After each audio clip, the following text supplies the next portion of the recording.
புஸ்தகம் 7ஆம் அதிகாரம், சாப்டர் 7, 7ஆம் அதிகாரம் முதல் வசனத்தை நம்ம வாசிக்கலாம். இஸ்ரவேல் புத்திரர் சாபத்தீடானதிலே துரோகம் பண்ணினார்கள். எப்படியெனில், யூதா கோத்திரத்து சேராகுடைய குமாரனாகிய சப்தியின் மகன் கருமைக்கு பிறந்த ஆகான் என்பவன் சாபத்தீடானதிலே சிலதை எடுத்து கொண்டான். ஆகையால் இஸ்ரவேல் புத்திரர் மேல் கர்த்தருடைய கோபம் மூண்டது என்று இந்த 7ஆம் அதிகாரம் முதல் வசனத்திலே வாசிக்கிறோம். 6ஆம் அதிகாரம் கடைசி வசனத்தை நீங்கள் வாசித்து பார்த்தீங்கன்னா, இவ்விதமாய் கர்த்தர் யோசுவாவோடு கூட இருந்தார், அவன் கீர்த்தி தேசமெங்கும் பரம்பிற்று அப்படின்னு அந்த 6ஆம் அதிகாரம் முடிகிறது. 7ஆம் அதிகாரத்திலே யோசுவாவுக்கு அவப்பெயர் உண்டாக்கும்படியான சம்பவம் நடக்கிறதை நம்ம பார்க்கிறோம். இந்த 7ஆம் அதிகாரத்திற்கு ஒரு தலைப்பு கொடுக்க வேண்டும் என்றால், ஆகானின் பாவங்கள் என்கிற தலைப்பில் கொடுக்கலாம். அவன் செய்த என்ன பாவம் செய்தான் என்பதை குறித்து இந்த நாளிலே நம்ம தியானிக்க போகிறோம். ஆமேன், ஹல்லேலூயா. எல்லாரும் இருக்கீங்களா? கரங்களை உயர்த்தி சொல்லுங்க பார்க்கலாம். ஹல்லேலூயா. ஆகானின் பாவங்கள். இஸ்ரவேல் ஜனங்கள் போன வாரத்தில் நான் சொன்ன எரியோ கோட்டையை அவர்கள் தீக்கிரையாக்கினார்கள். ராகாப்பை எப்படி காப்பாற்றினார்கள் அப்படிங்கிற விஷயத்தில் நம்ம பல காரியத்தை குறித்து நம்ம பார்த்தோம். இந்த தொடர் செய்தியாக இன்றைக்கி நம்ம என்ன பார்க்க போகிறோன்னா, 7ஆம் அதிகாரத்தில் இஸ்ரவேல் ஜனங்களுக்கு ஒரு தோல்வி வருகிறது. 6ஆம் அதிகாரத்தில் வெற்றி பெற்ற எரியோ பட்டணத்தின் மீது யுத்தம் செய்து வெற்றி பெற்ற அந்த இஸ்ரவேல் ஜனங்களுக்கு 7ஆம் அதிகாரத்தில் ஒரு குறைவு வருகிறது, தோல்வி வருகிறது. அது என்ன அப்படிங்கிறதை குறித்து நம்ம பார்க்க போகிறோம். யோசுவா வழக்கம் போல ஆயி பட்டணத்துக்கு வேவுக்காரர்களை அனுப்புகிறார். எப்படி எரியோ பட்டணத்துக்கு அனுப்பினாரோ அதே போல ஆயி பட்டணத்துக்கு வேவுக்காரர்களை அனுப்பினார்.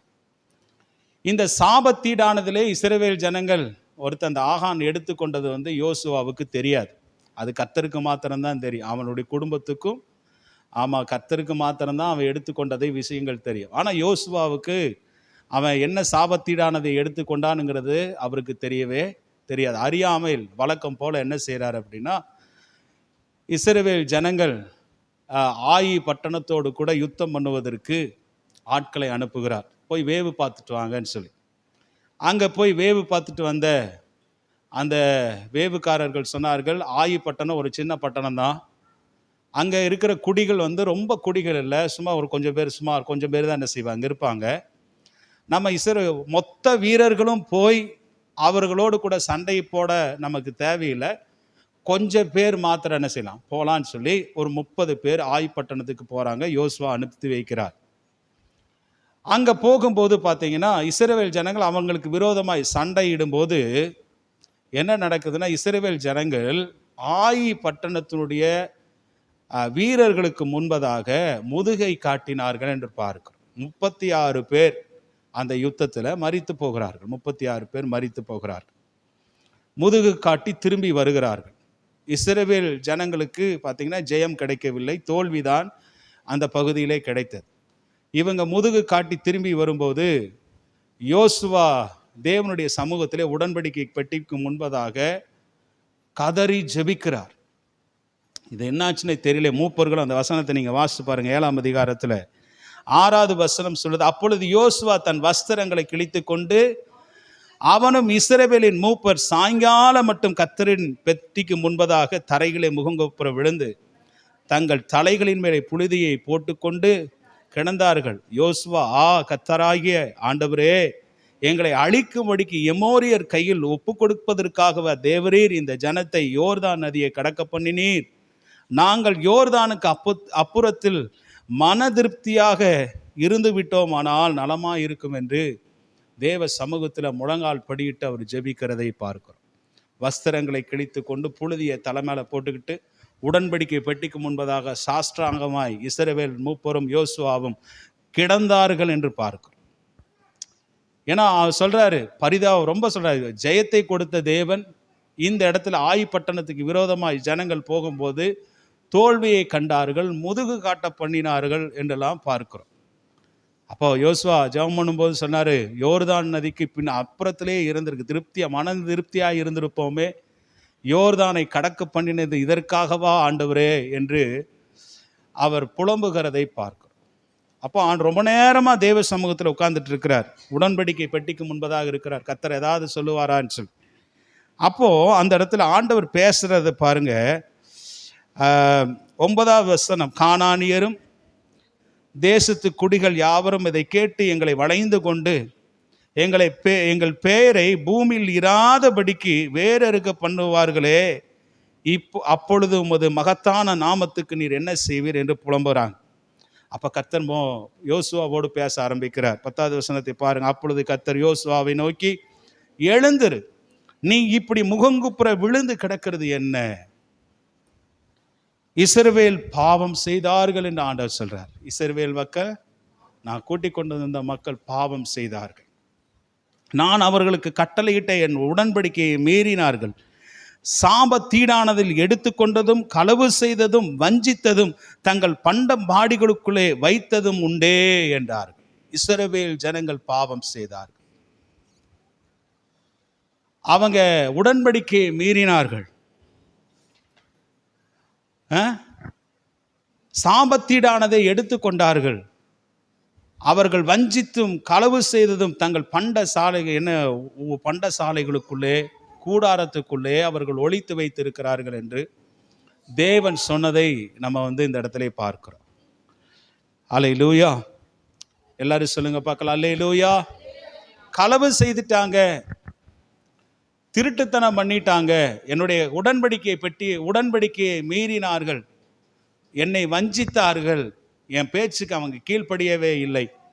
ஆகவே தான் இந்த இடத்துல உங்களுக்கு தோல்வியை நீங்கள் சந்திக்க வேண்டியது இருந்தது என்று ஆண்டவர் யோசுவாவின் இடத்துல பேசுகிறார். அப்போ ஆண்டவர் சிலர் ஒரு தடவை வார்த்தை என்னன்னா, 12வது வசனத்தை வாசங்க. ஆதலால் இஸ்ரவேல் புத்திரர் தங்கள் சத்துருக்களுக்கு முன்பதாக நிற்கக்கூடாமல் தங்கள் சத்துருக்களுக்கு முதுகை காட்டினார்கள், அவர்கள் சாபத்தீடானார்கள். நீங்கள் சாபத்தீடானதிலே உங்கள் நடுவிலிருந்து நிக்கிரகம் பண்ணாவிட்டால் இனி நான் உங்களோடு கூட இருக்க மாட்டேன். சாபத்தீடானதை உங்களை விட்டு நீங்கள் என்ன செய்யணும்? நிக்கிரகம் பண்ண வேண்டும். அப்படி நிக்கிரகம் பண்ணால் தான் உங்களோடு கூட நான் இருப்பேன். இல்லைன்னா நான் உங்களை விட்டு விலகி போவேன், உங்களோடு கூட இருக்க மாட்டேன் என்று ஆண்டவர் சொன்னார். ஒரு யோசுவாவுக்கு பயங்கர ஷாக். இப்படி ஒருத்தன் நமக்கு பாவம், இப்படி ஒரு துரோகம் பண்ணிட்டானே, இப்படி ஒரு கஷ்டத்தை ஏற்படுத்தி விட்டானே என்று சொல்லி யோசுவாவுக்கு ரொம்ப ஷாக்காக இருந்தது. ஏன்னா யோசுவாவுக்கு அது தெரியாது, அவன் பண்ணின விஷயத்தை. எங்கே பண்ணினானே, எரிகோ பட்டணத்தில் அந்த விஷயத்தை பண்ணியிருக்கிறான். யோசுவாவுக்கு தெரியாமல் போய்விட்டது. இப்போ என்ன சொல்ற ஆண்டவர், இன்னைக்கு பரிசுத்தம் பண்ணி கொண்டு நாளைக்கு ஜனங்களை பரிசுத்தம் பண்ணுங்க. ஆண்டவர் எவன் திருடுனானோ, எவன் அந்த மாதிரி வேலையை செய்தானோ அவனை நீ என்ன செய், சபைக்கு முன்பதாக நிறுத்த வேண்டும் என்று கர்த்தர் சொன்னார். அப்போ உரீம் தும்மீம் அப்படின்னு சொல்லி ஆசாரியன் எப்பவுமே மார்பகத்தில் வைத்திருப்பார், தேவ சித்தத்தை அறிவது. தாவீது பார்த்தீங்கன்னா ஒரு காலத்திலே நெருக்கப்பட்ட போது வீட்டில் பார்க்குற எல்லாம் அமலேக்கிற எல்லாத்தையும் தூக்கிட்டு போயிட்டாங்க, மனைவி பிள்ளைகளெல்லாம் பிடிச்சிட்டு போயிட்டாங்க. அப்போ தேவ சித்தம் அறிவதற்கு, ஆண்டவரே நான் அந்த தண்டை தொடரலாமா, நான் அதை பின்பற்றினா அவர்களை நான் ஜெயிப்பேனா, போகலாமா என்று கேட்டபோது ஆசாரியின் இடத்துல போய் இந்த உரீம் தும்மீம் மூலமாக தேவ சித்தத்தை அறிந்து கொண்டான். அப்போ ஆண்டவர் சொன்னார், நீ என்ன செய்யலாம், போகலாம், அந்த தண்டை பின்தொடர்வாய், நீ சகலத்தையும் திருப்பிக் கொள்வாய் என்று ஆண்டவர் சொன்னார். அது மாதிரி உரீம் தும்மை போட்டு பார்க்குறாங்க. யோசுவா ஒவ்வொரு கோத்திரமாய் வர வைக்கிறார். அல்லேலூயா. காலையில் எந்திரிச்சு 12 கோத்திரம் நீங்கள் வாங்கன்னு சொல்லி தேவ சமூகத்துக்கு முன்பதாக பரிசுத்தப்படுத்தி 12 பேரையும் 12 கோத்திர பிதாக்களையும் வர வைக்கிறார். அந்த 12 கோத்திரத்தில் ஆண்டவர் ஆண்டவர் சொல்லிடுறாரு, யூதா கோத்திரத்தில் இந்த பாவத்தை பண்ணியிருக்கிறான். அப்போ யூதா கோத்திரத்தை மாத்திரம் தனியாக வர சொல்லி அந்த கோத்திரத்தினுடைய வம்சத்தை தனியாக என்ன செய்கிறார், வர சொல்கிறார். அப்படி வர சொல்லி அந்த வம்சத்தில் யார் இருக்கிறா அப்படிங்கிறத என்ன செய்கிறாங்க, ஆமாம் கட்டளை. அந்த வசனத்தை வாசிக்கலாம், அந்த வசனத்தை வாசிங்க. அப்பொழுது அவன் யூதாவின் வம்சங்களை வரப்பண்ணின போது சேராகியரின் வம்சம் குறிக்கப்பட்டது. அவன் சேராகியரின் வம்சத்து பேராக வர பண்ணின போது சப்தி குறிக்கப்பட்டான். அவன் வீட்டாரை அவன் பேராக வர பண்ணின போது யூதா கோத்திரத்து சேராகின் குமாரன் சப்திக்கு பிறந்த கர்மியின் மகன் ஆகான் குறிக்கப்பட்டான். ஆகான் குறிக்கப்பட்டான். ஆண்டவர் எவ்வளோ அழகா யாரு இந்த மாதிரி வேலை செய்தா அப்படிங்கிறத கண்டுபிடிக்கிறார் பாரு.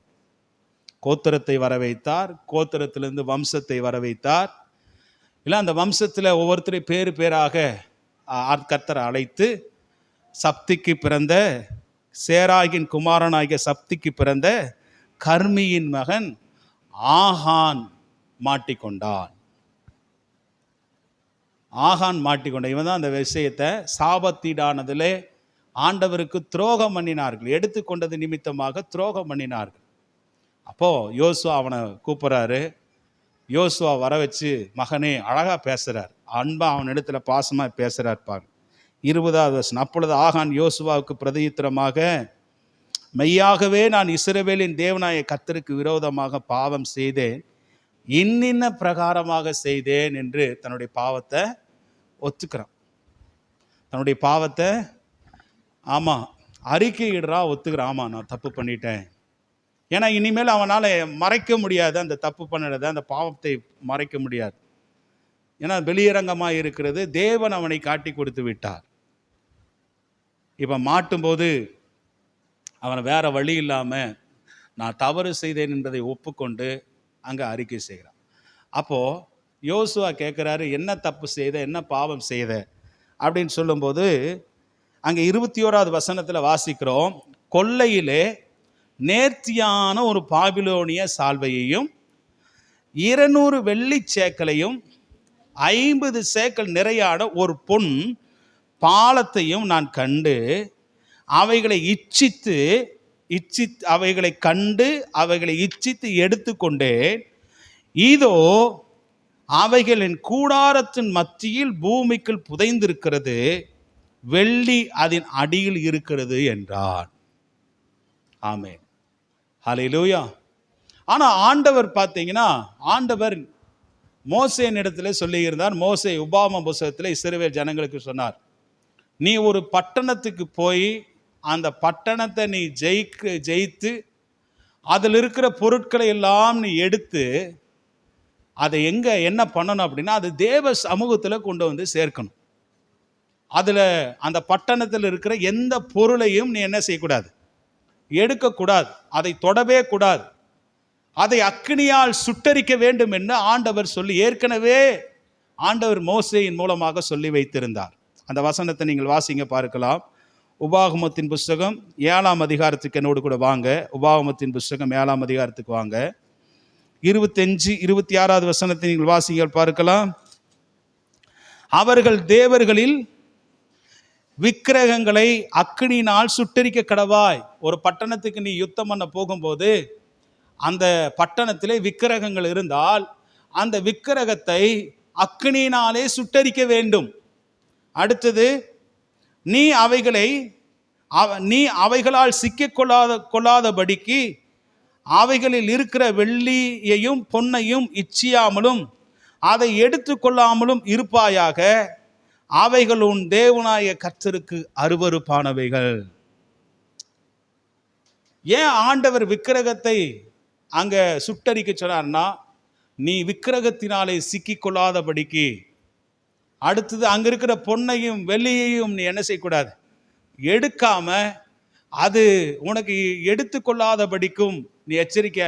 ஏன்னா அது உனக்கு அருவருப்பாக இருக்கும் என்று ஆண்டவர் சொல்றார். அடுத்தது பாருங்க, அருவருப்பானவைகள்.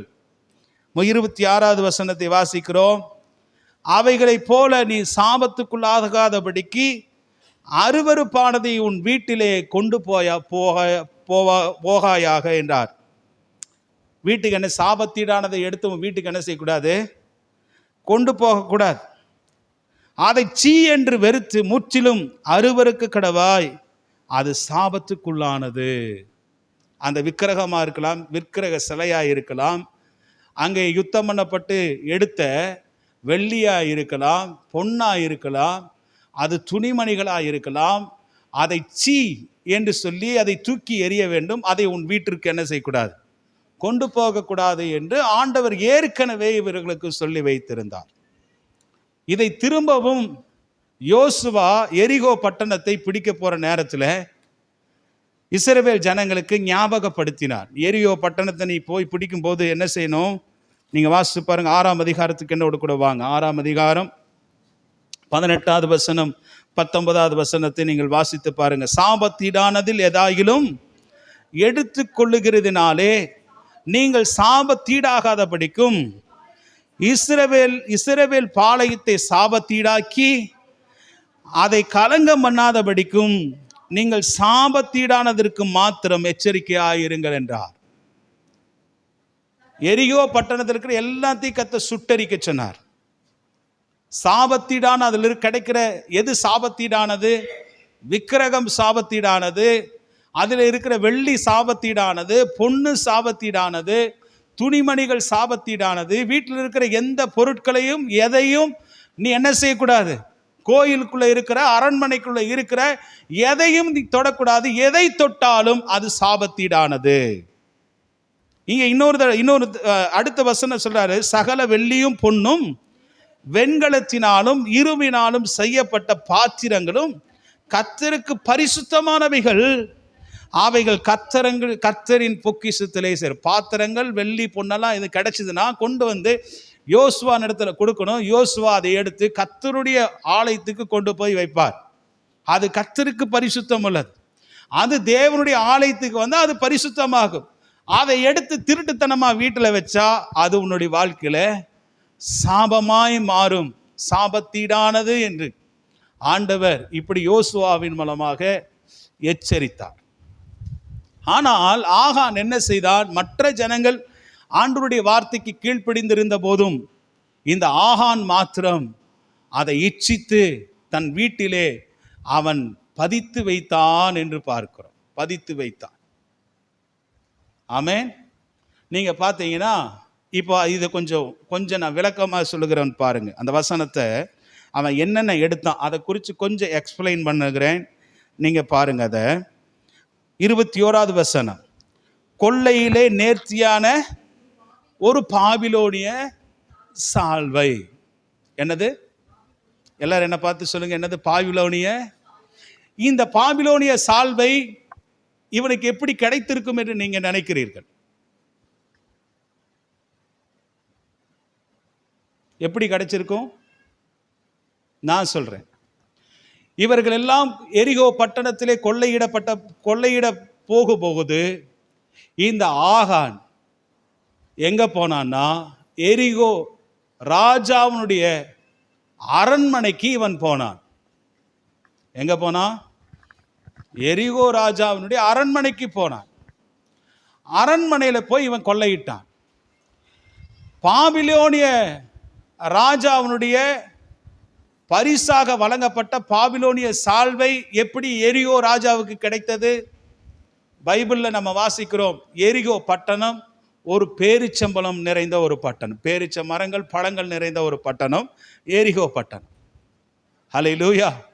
இந்த வணிகத்தின் மூலமாக இவன் வந்து வணிகம் செய்து பேரிச்சம்பழங்களை பாபிலோன் தேசத்துக்கு அனுப்பினது நிமித்தமாக ஒருவேளை பாபிலோனிய ராஜா அவனுடைய வஸ்திரத்தை, அந்த ராஜாவுடைய வஸ்திரத்தை இந்த எரிகோவனுடைய ராஜாவுக்கு என்ன செய்திருக்க வேண்டும்?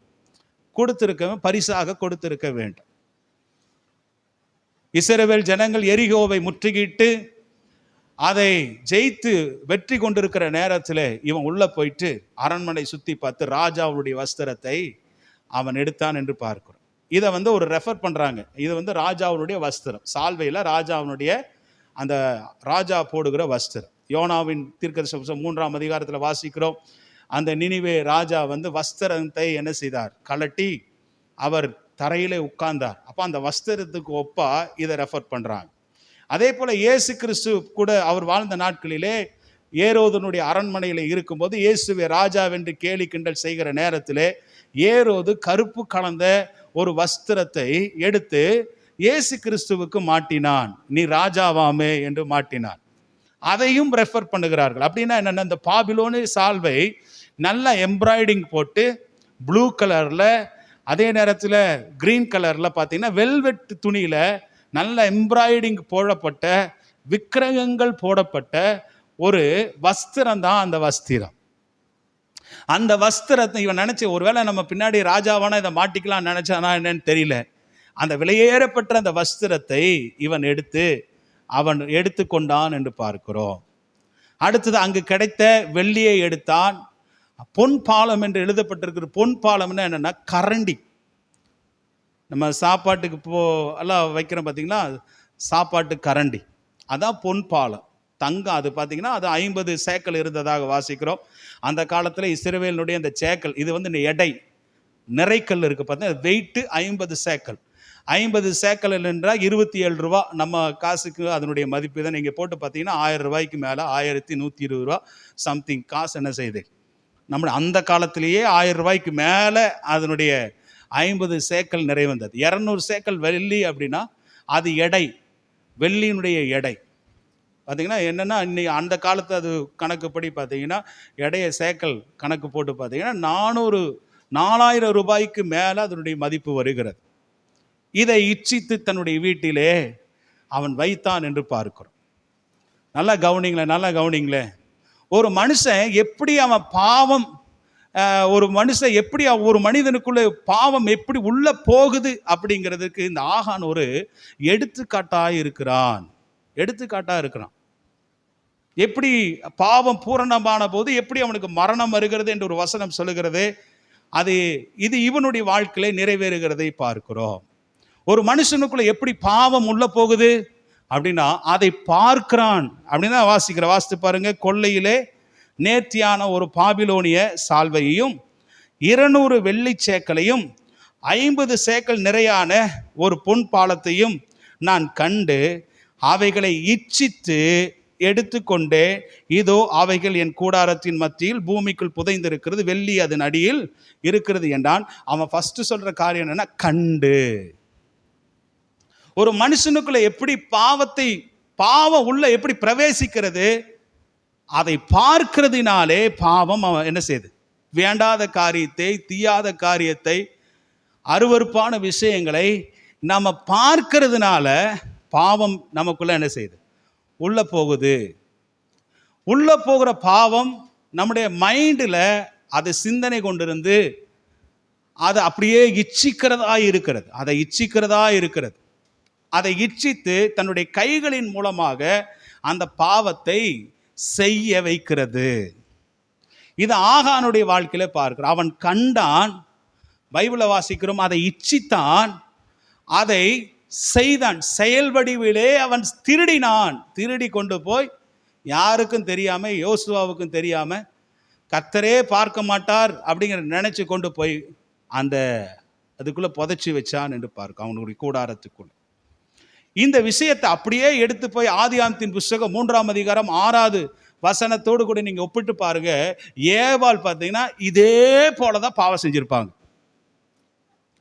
இதே போலதான் பாவம். அந்த வசனத்தை நீங்க வாசித்து பாருங்க. ஆதியாகமத்தின் புஸ்தகத்துக்கு என்னோடு கூட வாங்க. ஆதியாகமத்தின் புஸ்தகம் 6ஆம் அதிகாரத்துக்கு வாங்க. 6ஆம் அதிகாரம் அந்த 5வது வசனமா, அந்த வசனத்தை வாசிங்க பார்க்கலாம். 6வது வசனம், ஆதியாகமம் 3ஆம் அதிகாரம் 6வது வசனம். அப்பொழுது ஸ்திரீயானவள் எந்த விருட்சம் என்னது, அந்த அம்மா போய் ஆண்டவர் சொன்னார், தோட்டத்தின் நடுவில் இருக்கிற அந்த விருட்சத்தின் கனியை, நன்மை தீமை அறியத்தக்க விருட்சத்தின் கனியை நீ என்ன செய்யக்கூடாது, தொடக்கூடாது, நீ சாப்பிடக்கூடாதுன்னு ஆண்டவர் சொன்னார். ஆனால் இந்த அம்மா அது பக்கத்தில் போகிறத மாத்திரமல்ல, அந்த விருட்சத்தை பார்க்குறாங்க. இது அவருடைய பார்வைக்கு இன்பம். நல்லா கவனி, அவள் பார்வைக்கு எப்படி இருந்ததா, இன்பமும், ரெண்டாவது புத்தியை தெளிவிக்கிறதற்கு இச்சிக்கப்படத்தக்கதுமாய் இருந்தது என்று கண்டு அதனுடைய கனியை பறித்து புசித்து தன் புருஷனுக்கும் கொடுத்தார். Same thing. அவள் அந்த கனியை பார்த்தால் அது இச்சித்தால் அதை பறித்தாள். அதை கையை வச்சு அதை அப்படியே பறித்து அதை என்ன செய்தா, சாப்பிட்டு தன்னுடைய புருஷனுக்கும் கொடுத்தாள் என்று பாருங்க. ஆகான் செய்த அதே தான் ஆதி பிதாவாகிய ஆதாம் ஏவாள் செய்த காரியம். ஆமென், அல்லேலூயா. இதனால தான் தோட்டத்துக்குள்ள பாவம், அவங்களுக்குள்ள பாவம் வந்தது. அதனால தான் ஆண்டவர் சாபத்தீடானதிலே எடுத்து எனக்கு இஸ்ரவேல் ஜனங்கள் ஏவாளை போலவே துரோகம் பண்ணினார்கள் என்று பார்க்கும். தாவீது நிறைய வேலை செஞ்சு, தாவீது பல இடங்களிலே யுத்தம் போனார். நிறைய இடங்களிலே தாவீது பார்த்தீங்கன்னா சண்டையிட்டார், நிறைய இடத்துல கொள்ளையடித்தார். தாவீதுக்கு வெள்ளி பொண்ணெல்லாம் கொண்டு வந்தாங்க. ஆனால் தாவீது இந்த விஷயத்தை எப்படி செய்தார் தெரியுமா? அந்த வசனத்தை நீங்கள் வாசித்து பாருங்கள். எல்லாரும் என்னோட கூட சேர்ந்து நீங்கள் வாங்க. 1 நாளாகமத்தின் புஸ்தகம் 18ஆம் அதிகாரத்துக்கு வாங்க. 1 நாளாகமத்தின் புஸ்தகம் 18ஆம் அதிகாரம் 11வது வசனத்தை நீங்கள் வாசிங்கள். 18ஆம் அதிகாரம் 16வது வசனம். அந்த தட்டுமுட்டுகளையும் அந்த தட்டுமுட்டுகளையும் தான் ஏதோமியர், மோவாபியர், அம்மோன் புத்திரர், பெலிஸ்தியர், அமிலேக்கியர் எனும் சகல ஜாதிகளின் கையிலே வாங்கின வெள்ளியையும் பொன்னையும் கூட தாவீது ராஜா கர்த்தருக்கு பரிசுத்தம் என்று அவன் நேர்ந்து கொண்டான். ஆமென். எல்லாரிடத்திலும், எல்லா ஜாதியின் இடத்திலும் வாங்கின வெள்ளியையும் பொன்னையும் தட்டுமுட்டுகளையும் பிரதிஷ்டை பண்ணி அது கர்த்தருக்குரியது என்று அதை தனியாய் ஒதுக்கி விட்டான். அது கர்த்தருக்குரிய காரியமாய் மாற்றி அது பரிசுத்தமானது.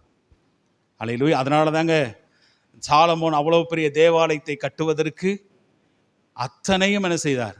தேவனுக்காய் பிரதிஷ்டை பண்ணப்பட்ட, கொள்ளையிடப்பட்ட அந்த பொருட்களிலே பிரதிஷ்டை பண்ணப்பட்டதை தண்டனாக, அல்லேலூயா, வெள்ளியையும் பொன்னையும் அவன் கொடுத்தான் என்று பார்க்கிறோம். கர்த்தர் அதை ஆசீர்வதித்தார். ஆமென், அல்லேலூயா. ஆனால் ஆகான் என்ன செய்தான்? அதை எடுத்து ஆண்டவருடைய வார்த்தைக்கு கீழ்ப்படியா உடன்படிக்கையை மீறி அதை களவாண்டு அதை தன்னுடைய கொண்டு போய் தன்னுடைய கூடாரத்துக்குள்ளே அவன் மறைத்து வைத்தான்.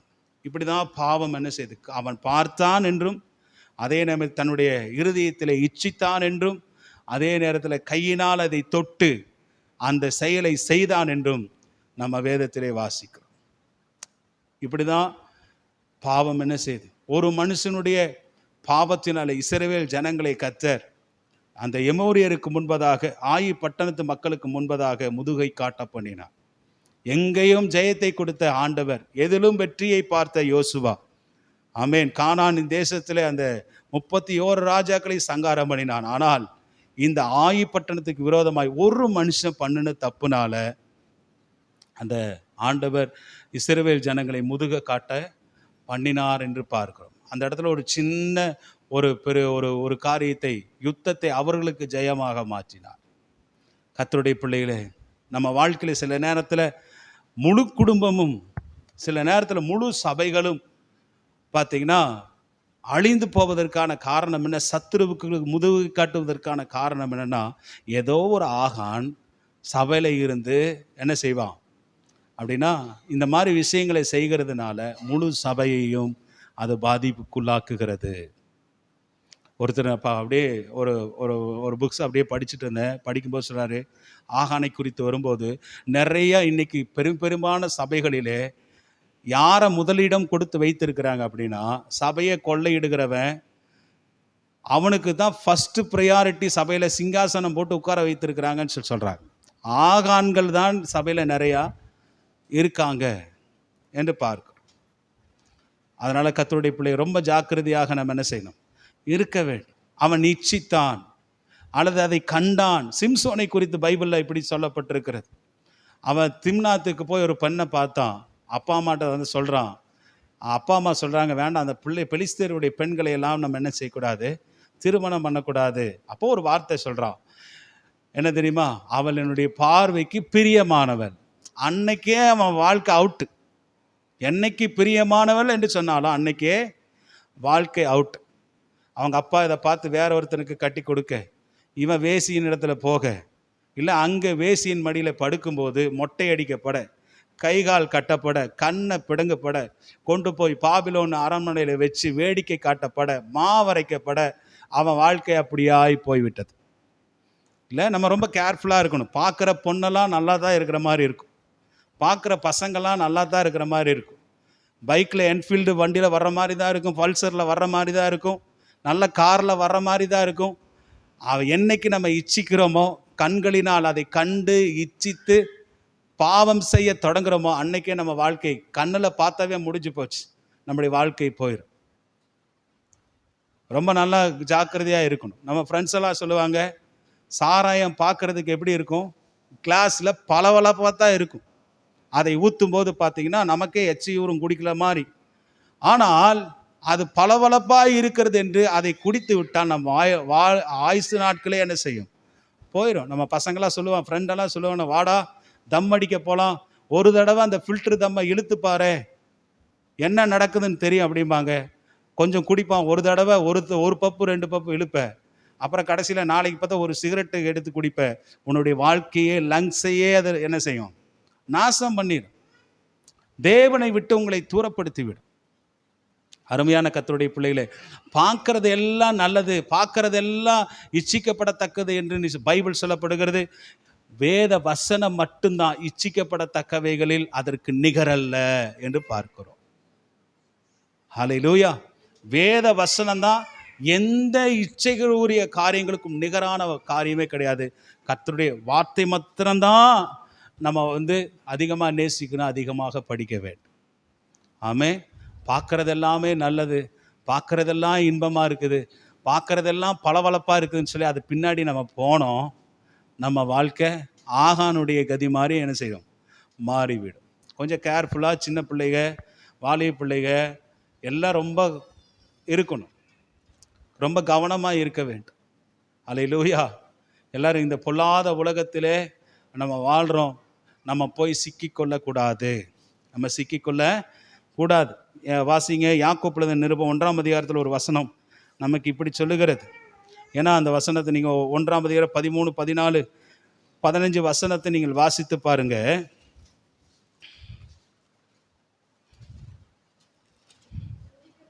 சோதிக்கப்படுகிற எவனும் இந்த மாதிரி சில ஆட்கள் பார்த்தீங்கன்னா இந்த மாதிரி பாவத்தில் சிக்குண்டுட்டாங்கன்னா, கர்த்தர் என்னை சோதிச்சிட்டாரு, கர்த்தர் தான் என்னை கைவிட்டுட்டாரு, கர்த்தர் தான் சோதிச்சிட்டாருன்னு சொல்லி நிறைய பேர் சொல்லுவாங்க. அப்படி அல்ல. ஆண்டவர் ஒரு நாளும் பொல்லாங்கினால் இச்சைகளினால் கர்த்தர் சோதிக்கிறவர் நம்முடைய தேவன் அல்ல. அதை நல்லா தெரிஞ்சு வச்சுக்கணும்.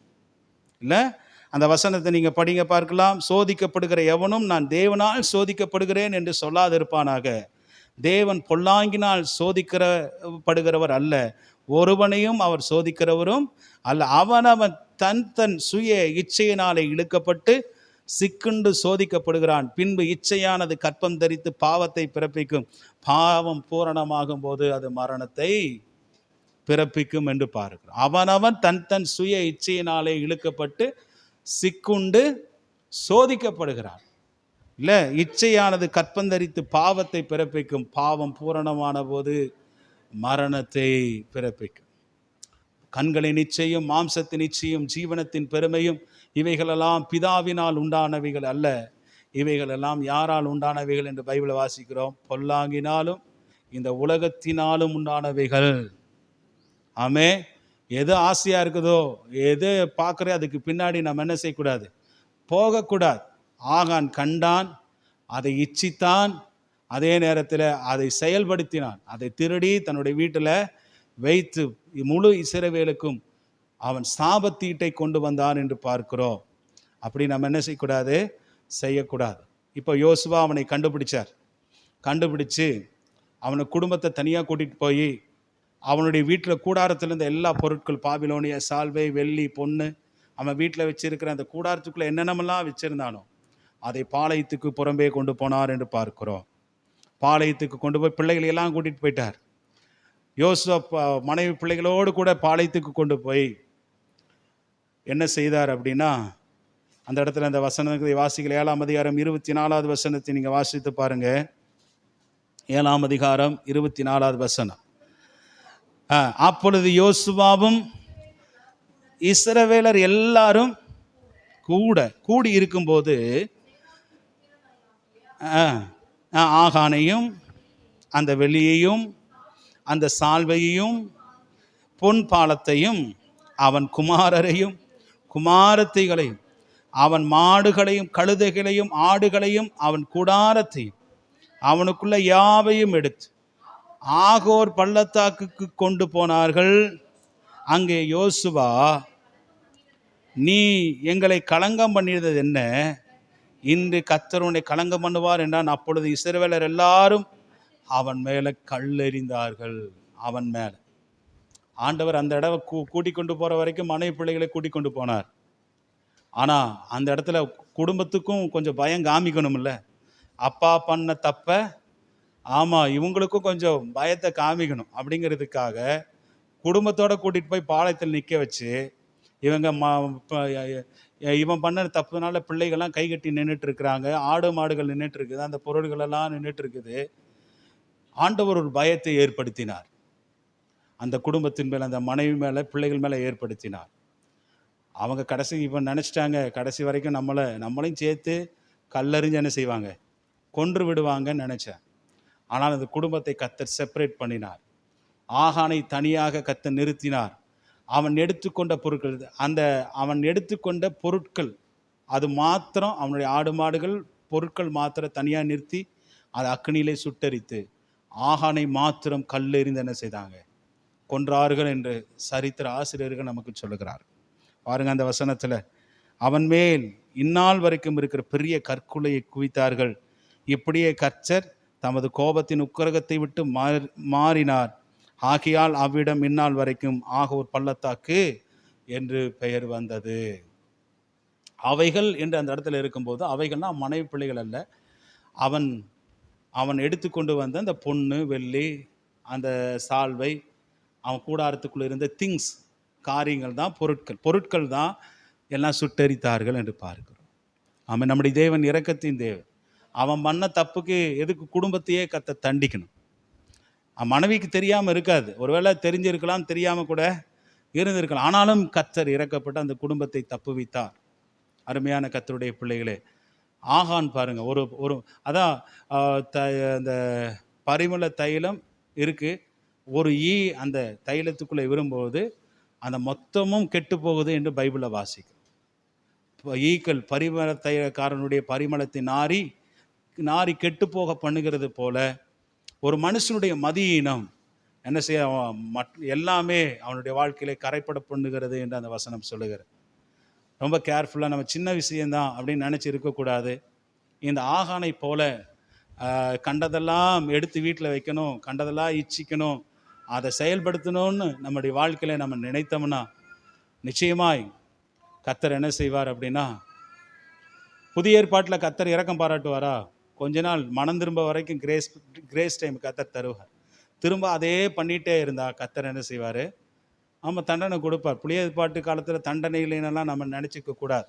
அனனியா சப்பிரால் அப்படி தான் இச்சித்து வைத்தார்கள். ஆனால் ஆண்டவர் அவங்க தண்டனைக்கு தப்பவில்லை. இப்படி தானே 2 புருஷன் பொண்டாட்டி ஆதி சபையிலேயே மறித்து போனாங்க அப்படின்னு வாசிக்கிறோம்.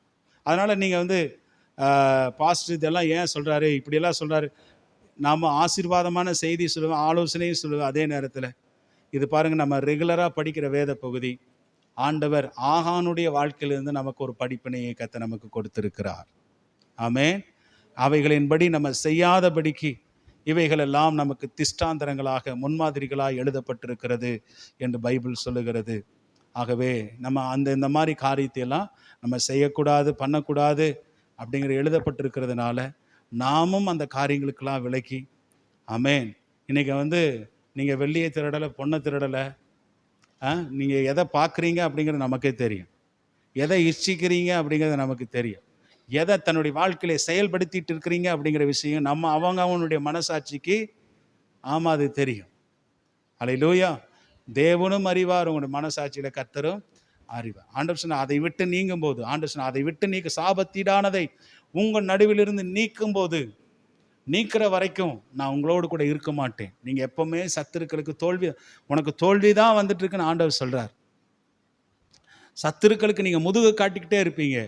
என்றைக்கு உங்கள் நடுவிலிருந்து சாபத்தீடானதை எடுத்து நீங்கள் வெளியே வீசுகிறீர்களோ, வெளியே சுட்டெரிக்கிறீர்களோ, பைபிளை வாசிக்கிறோம், அன்றைக்கு ஆண்டவர் உங்களோடு கூட இருப்பார். அல்லேலூயா. ஆமென். ஆண்டவர் தெளிவாக சொல்கிறார் யோசுவாவின் இடத்துல, சாபத்தீடானதை உன்னை விட்டு நீ நீக்கல, அதை நீ தூக்கி வீசலை அப்படின்னா உன்னோடு கூட நான் இருக்க மாட்டேன் உங்களோடு கூட. ஆமென். அதை நீக்கும் போது ஆண்டவர் சொன்னார், நான் உன்னோடு கூட நான் இருப்பேன் என்று.